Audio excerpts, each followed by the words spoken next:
real-life sweetheart na si Jen Onisa at Arky Bagatsing? Wala pa nga bang planong magpapakasal ang dalawa?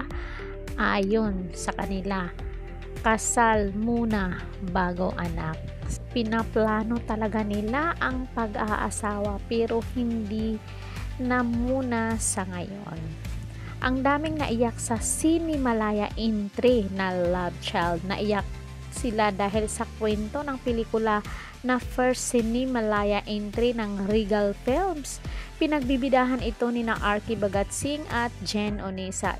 Iikot ang kwento sa magkasintahang sina Ayla Jane at Paulo Arky na nag-decide na huminto sa pag-aaral upang bumuo ng isang pamilya pagkatapos ng isang whirlwind romance na humantong sa isang hindi planadong pagbubuntis. Parang siguro napaisip nila yung kung ano sila ngayon, parang umano sila dito sa istorya nito, parang kumukuha sila ng idea, kumbaga.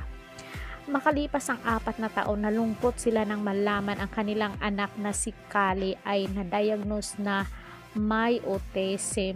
Uy, nakakalungkot to. Ang gandang ang gandang pelikula. Habang nilalakbay nila ang mga komplikasyon ng pagpapalaki ng isang bata na may espesyal na pangangailangan, kinakaharap nila ang isang hindi suportadong kapaligiran.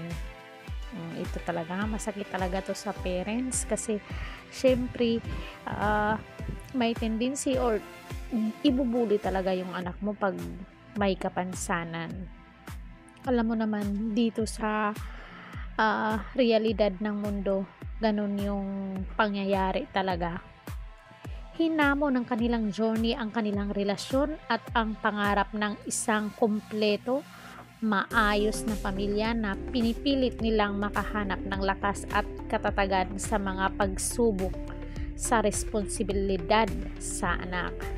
So siguro nasabi siguro nila na kasal muna bago anak dahil sa kwentong ito parang iniisip nila na mahirap. Binabasa pa lang namin yung script, umiiyak na kami. Ang dami na naming iniyak sa istorya, sabi nito ni Arky. Saad naman ni Jane, sa script pa lang talaga at marami raw talagang lumapit na parents sa kanila at nagpapasalamat na tinalakay nila ang kwentong ito. Nung shoot pa lang po, nakakatuwa kasi marami rin kaming kasama, like yung kids talaga doon sa scene. So may mga lumalapit na moms. Kunwari nung nakaupo lang ako sa labas, may lumapit sa akin, thank you, ginawa itong istorya na to. Thank you dahil parang ilalabas niyo ito sa iba.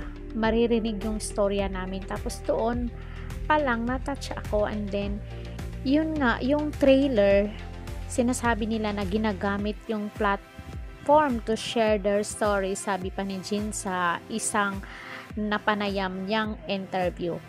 Saka sa trailer pa lang, yung mga comment po nila, nakakatuwa kasi yung mga goal po talaga ng movie, di ba parang kapag may pinagdaraanan tayo, feeling natin nag-iisa tayo. So, mabasa lang yung comments na yung parang meron na kaagad sense of, in a way, parang support system na meron din palang ibang nakakaramdam sa ad ni Arky. Kumbaga, na-embrace ng community ang kanilang pinagpagurang pelikula.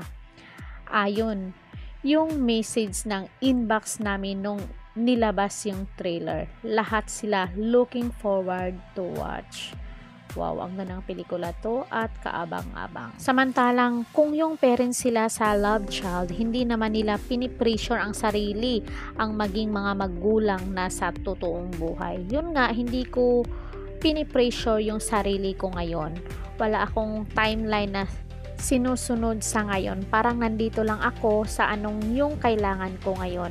Ano yung kailangan ko in the next 5 years, and I believe this is for the purpose of bettering myself, my career, and my loved ones. Saad pa nitong actress na si Jen Onisa.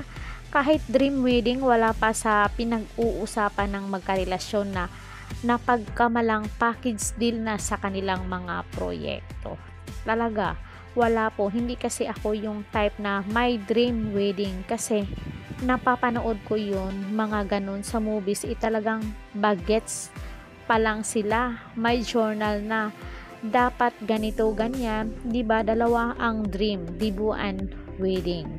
Ayaw kong magdibo tapos yung wedding hindi ko rin siya pinaplano, pero ang nakakatuwa yung dibo ko, 3 beses ako nagdibo. Pero wala akong plano magdibo, sabay tawa ni Jane Onisa.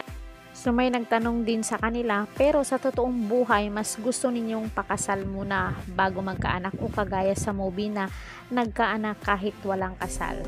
Sabi naman itong actress, I'd really, siguro na you want to parang kasal first before bata. Oo, of course.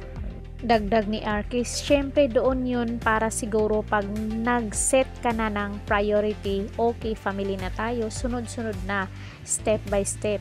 Sa ngayon daw, nag-iipon pa sila, marami pang bucket list na kailangan lagyan ng check bago talaga pag-usapan ang pagpapamilya.